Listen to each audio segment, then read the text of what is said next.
Hello and welcome. Now that we're live, I was just fixing out some things. Oh man, this Thursday, we got a lot of things to actually talk about because today, well, Thursday actually, the day after tomorrow, not the movie. Uh, we're going to see what Call of Duty is going to do next. You know, henceforth, Call of Duty Next in a sense of way. Uh, Kind of clever marketing, but at the same time, it's like it goes right over the head of people. So in that regard, um, well, I don't know. Yeah. All right, there we go.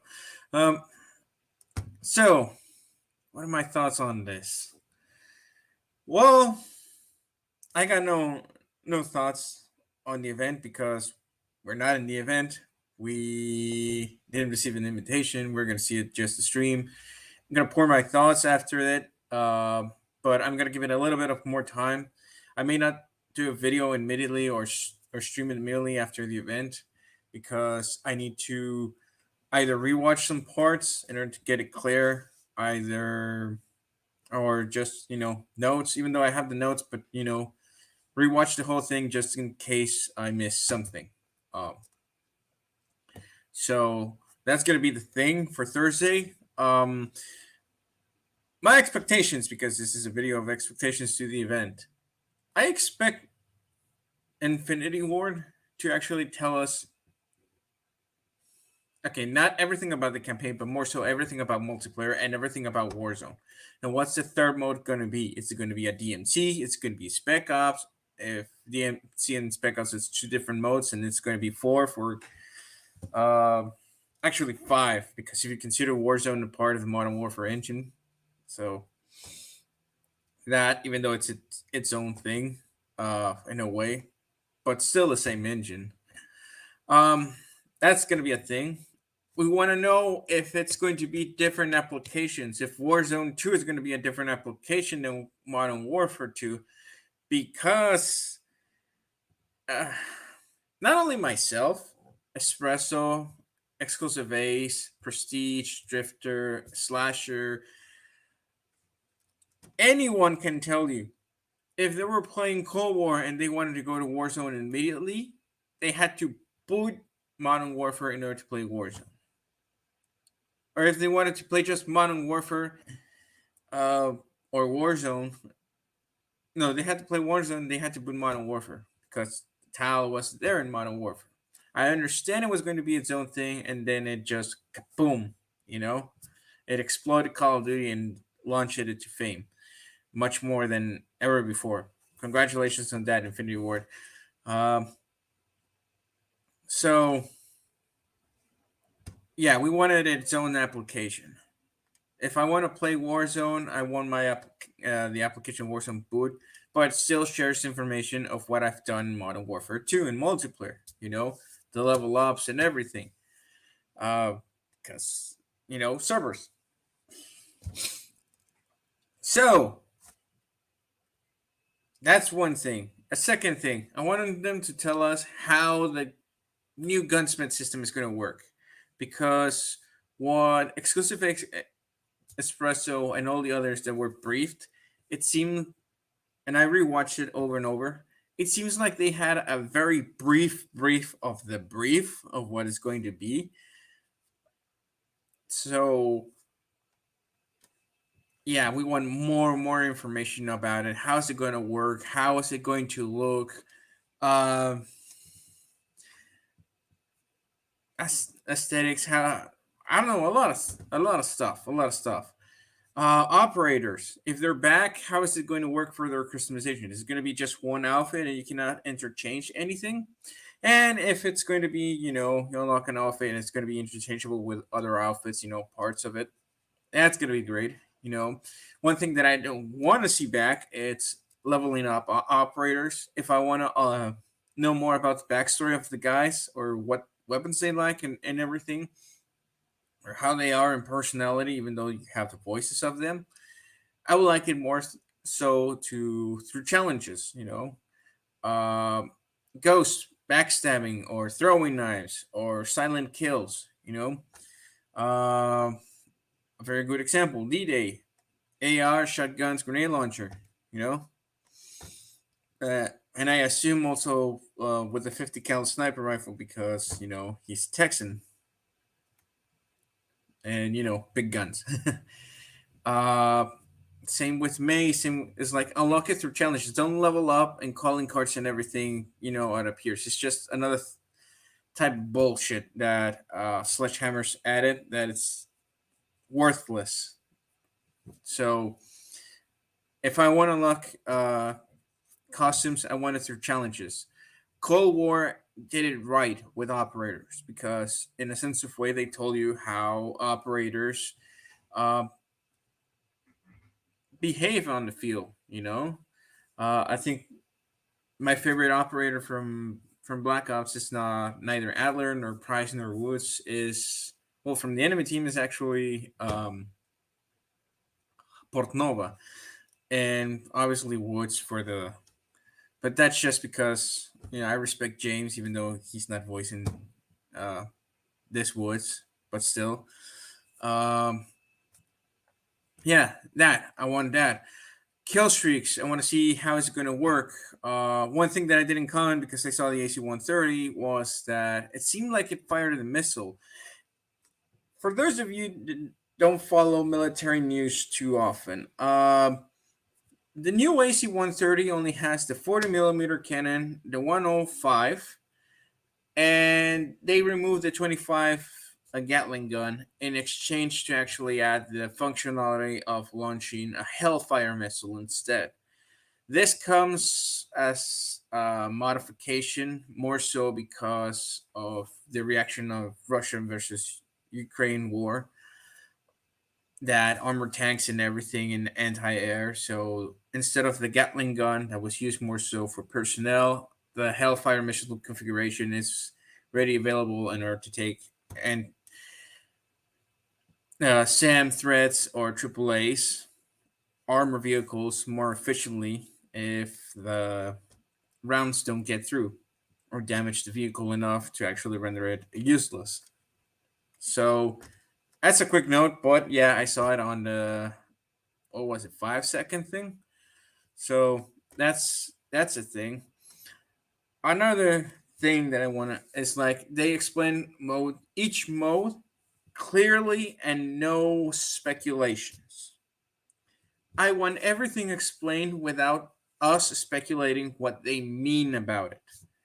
If they say, "Hey, we're gonna have some fun here," it's like, what type of fun? It's like, oh well, if you let's have fun here. If you're rushing, if you're sniping, or blah blah blah.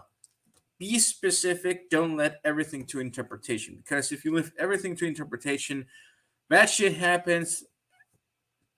Certain expectations are formulated out of speculation, and if they're not that, then the ranting and everything. So I want them to be clear on what they say and what they explain to us because it is necessary to clear out doubts or any speculatory thing. Now,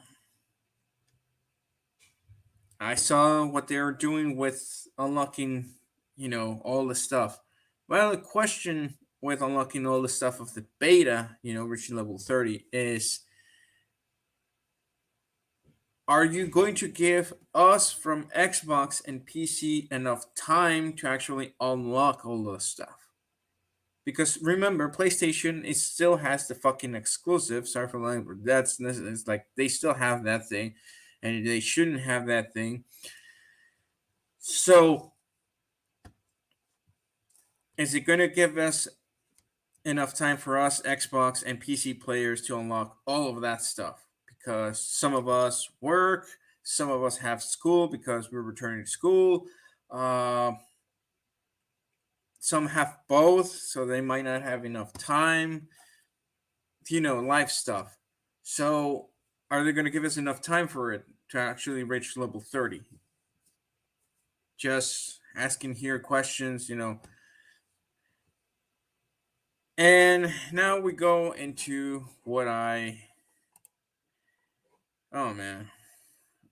I know in a sense of way, those of you who watch my channel, they know you're tired of me actually asking for this, but it we need to. I mean, we need to. To be honest, we need it. We need it, and uh, let's just say, please add this rifle. Or if you don't want to add that rifle, you can add the. Wait, let me just. Because it's necessary. I don't have the image right away, so sorry for that. Add this. Sorry, just realized something. Share screen. Please add this rifle also, the POF Revolution DI. Why I want the CM901 or this rifle or both of them as the AR category? Because we don't have options at 308 on assault rifles. We only have the SCAR and the FAL. Those cannot be your just two options for 308. There's more battle rifles. There's this one, it's a combat rifle, even though it's civilian, but the creator, he rest in peace, Frank DeSoma, actually grabbed Eugene Stoner's idea and actually made it for combat, for troops and everything, even though it's selling very well commercially and obviously because of certain things, and because he's gone, he died. He cannot actually add this to sell it to the military per se in general, but special forces can actually grab it if they want to. Same with the CM901. It's like, come on, just add them. They're 308 combat rifles. You have a lot of attachments for the M4, and both can use that. In the market, you can just add it to the M4 as an option. That's 308. Like the SR. Yeah. Speaking of, another one that actually was used by Delta Force. You know,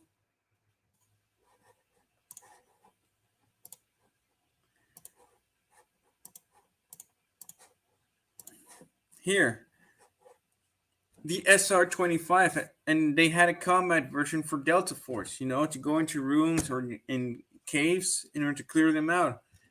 You can actually add that one to the assault rifles, and then through the tree of progression, you can actually make it a marksman. Because it's necessary. You need to have more options. If you're gonna go the gunsmith route of creating your own rifle or your own version of it, actually use it with rifles that are meant for caliber conversions. Use that caliber conversion stuff in your gunsmith for weapons that actually have it. Don't be so basic and just the increased size of magazines like the Kilo. The Kilo in real life has two caliber conversions at the time as your release. It had the AK rounds and it had the 300 blackout rounds. Just use it. I know it sounds frustrating, but still, if you actually use the caliber conversions, like the CM901, 308, you can convert it to 5.56 in real life. Well, if you add that rifle in Modern Warfare 2 with the new gunsmith system, hell, it's gonna be a thing. With the rifle that I show you first, the POF Revolution DI, a 308 AR, variations of it, because we cannot just depend on two ARs, the SCAR and the FAL, just to satisfy our 308 needs. It seems stupid. And more stupid it is that if you keep the 458 SOCOM, that it's disregarded right now. Most of this, if you actually dig up and everything, you actually see that they're moving away from it because less bullets and even though the bullet's gigantic, but less bullets in a fucking real mag, so they're moving to 6.8, 308, 6 arc. Uh, they have more punch. They have more distance. So I don't know. Just my small rant of adding these three rifles. Either the POF Revolution DI, 308, the CM 901, added it, or the Knight's Armament SR 25 as an AR, as an assault rifle, in order for you to actually then convert it to marksman. Just saying on that regard. Those three rifles have to be in Modern Warfare 2 if you're going to exploit the gunsmith system as you're intending to. Um, but yeah, so I did my small round on my rifles that I won in the game, the caliber conversion thing, more so my expectations at the very beginning. Clear information, no speculation. Showcase us everything that we need, everything that we might have doubts on it. Just be clear. They expect us to tell us that Modern Warfare 2 and Warzone 2 are two separate applications because we need it. What's going to be the third mode? If it's going to be Spec Ops, is it going to be DMC, or is there going to be, Spec Ops the third one, DMC is the fourth one?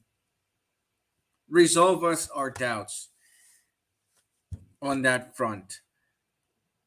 So yeah, and please, because everybody in the gaming community, not only here in Call of Duty, but everywhere in the gaming community, the live service thing is literally causing us desperation and hate towards the developers that do that. A very good example right now that I've been seeing a lot: Halo Infinite. Halo Infinite is supposed to be a live service. They haven't done anything. Bonnie Ross is leaving. Well, just left yesterday. Um,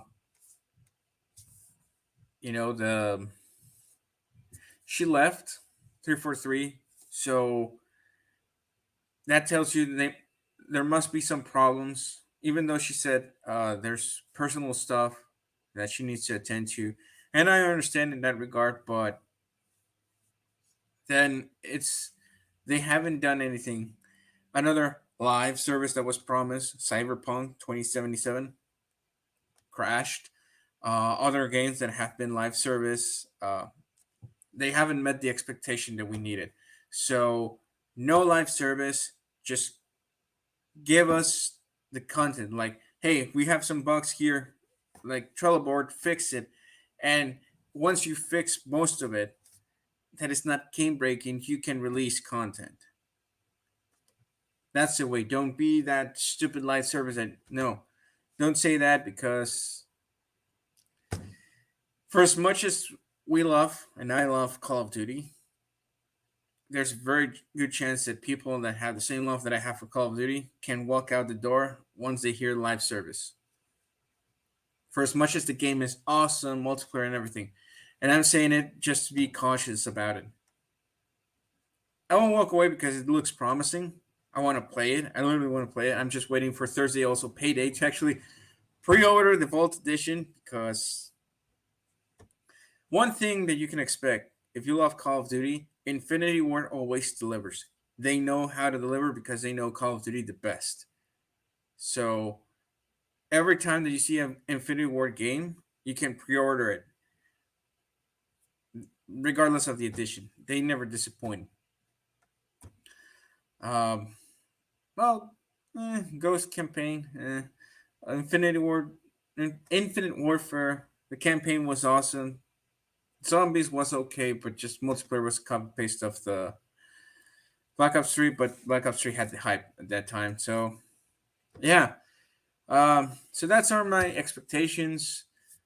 My small rant for them adding those three rifles, or one of those three rifles, to multiplayer, to actually make the gun system and the caliber conversion, be realistic, be more so attuned to it, and be clear on it. So until Thursday, actually more probably Friday, but still Thursday, might be late.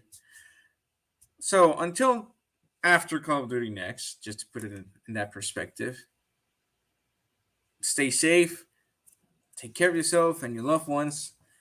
I'll see you then. We're gonna have our comments on it, and well, another thing, NFL is back. Go Ravens, and as always, big trust.